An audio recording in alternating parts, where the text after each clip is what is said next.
E rënd, gjendet i varur 60 vjeçari në Elbasan dyshohet se vuante nga probleme të shëndetit mendor.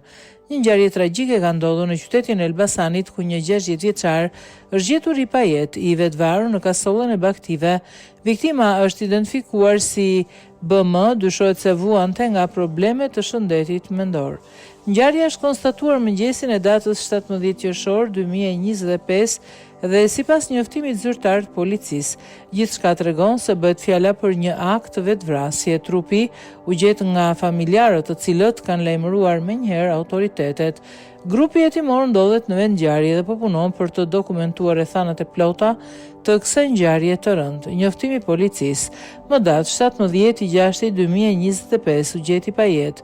Dyshohet i vetvarur në kasollën e baktive shtetasi BM, 60 vjeç, i cili dyshohet se vuante nga probleme të shëndetit mendor.